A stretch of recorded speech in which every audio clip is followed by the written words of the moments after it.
Isaías 53 diz que o sofrimento de Jesus, e é claro, ali ele está sendo tipificado como servo sofredor, ele diz assim, o trabalho da sua alma ele verá e ficará satisfeito. Como é que o desastre, vamos dizer assim, as dores, as aflições, podem produzir isso, né? Podem produzir porque é exatamente isso que como Deus trabalha.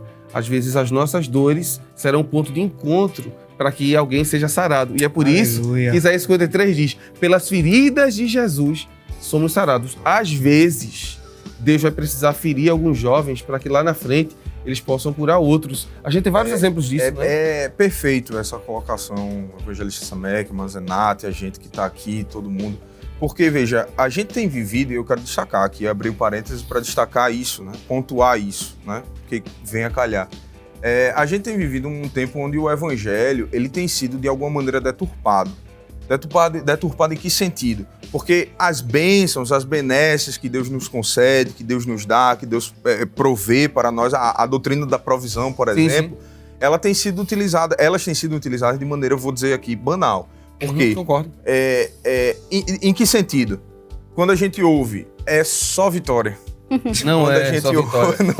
Não é só vitória. Quando a gente ouve... Gostaríamos que fosse, mas não é. Quando a gente ouve... E eu não estou fazendo apologia necessariamente ao sofrimento absoluto, né?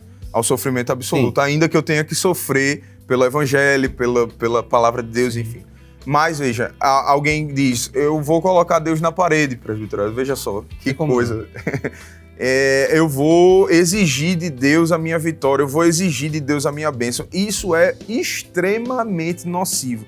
É tão nocivo, que fez de uma geração, graças a Deus na nossa igreja, a gente, né? Mas assim, aí fora, a gente vê uma geração que não consegue conviver, lidar com frustrações, com dificuldades que às vezes são, como o senhor bem falou, presbítero Jonathan Zeda, são formações de Deus na vida da gente. São estruturações de Deus para nossa vivência. Sim. Para o nosso ser espiritual. Nós vamos precisar lá na frente. Se a gente for citar o caso, por exemplo, de jovens que sofreram na Bíblia, o mais famoso de todos. Quando a gente diz assim, jovem que sofreu na Bíblia, José. Né? Todo mundo lembra de José.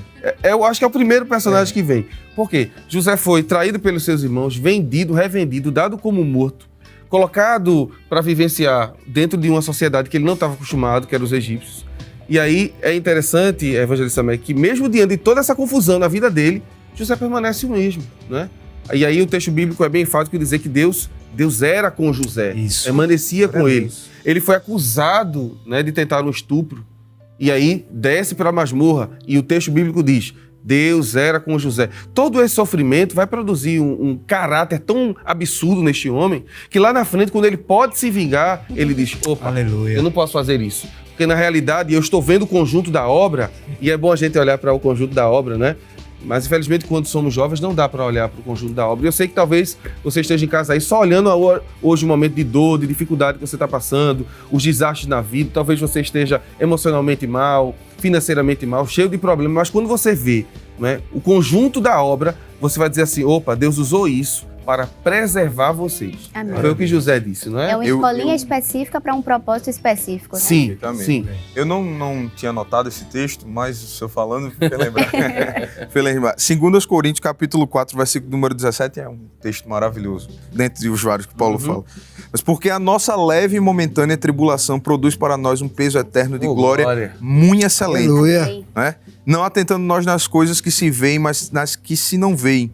Porque as que se veem são temporais e as que se não veem são eternas. Então, respondendo sua pergunta, o crente é imune ao sofrimento e dificuldade? Não. Porém, ele tem a presença de Deus e, é claro, embora o sofrimento esteja doendo e cause transtornos, no final, e aí alguém pergunta assim, mas no final, quando é que acaba? Acaba quando Deus permitir. A ideia de Kairos, não é? E Cronos. Exatamente. Quando o tempo de Deus chegar, você pode estar... Que é tão mais fácil, né? Quando a gente ouve, do que quando a gente precisa viver, esperar aquele tempo. E no período que vivemos de ansiedade, Senhor, já é hoje, eu me lembro... Socorro, Deus! Eu vou contar um pequeno testemunho aqui. Eu me lembro que eu estava trabalhando no supermercado, foi o meu primeiro emprego de carteira assinada. Antes eu trabalhava como professor de música, e aí era ligado ao Conservatório Pernambucano. E aí eu me lembro que eu estava trabalhando no caixa, eu estava passando por uma dificuldade muito grande, porque só tinha eu de cristão, um negócio bem difícil mesmo. E eu disse, Senhor, quero que o Senhor me tire daqui. Aí Deus usou uma irmãzinha, ela passou por lá, fazendo compra de crente no final do mês, né? Acho que você já entendeu o que eu quero dizer com isso. Aí foi comprar aquelas compras de crente no final do mês, e de repente eu estava de cabeça baixa, passando a compra dela, quando ela disse assim, eu sou o Senhor. Aí, opa, essa voz eu conheço, né? E ela disse, eu vou lhe tirar daqui. Aí fez algumas promessas. Quando ela saiu, eu já estava esperando, cadê Jesus? Cadê, Senhor? Não é? É hoje. Não, é hoje. Né? E a gente já acorda muitas vezes pensando, é hoje que você vai mudar a minha história, é hoje. Geralmente a história é mudada quando a gente não espera mais. Foi exatamente assim com José. Quando ele menos espera, Deus vai no quarto de Faraó, faz Faraó sonhar e alguém lembrar-se dele. Fazia 2 anos isso, presbítero André. Perfeitamente. Que ele tinha pedido, né? Porque às vezes a gente pede a alguém, lembra de mim. E aí Deus, como é bom, Faz lembrar. não faz Não lembrar. E aí talvez você diga, por que Deus é bom e não faz lembrar? Porque se Deus fizesse o copeiro lembrar de José, José só voltaria para casa. Deus não tinha um projeto de voltar, ou Amém. da volta de José para casa. Amém. Deus tinha um projeto de salvação para o mundo e ele seria um Amém. salvador. Então talvez se Deus esteja permitindo que você passe mais um tempinho, é para a glória dele. Glória a Sofra para a glória de Deus. Amém. Sofra para a glória de Deus.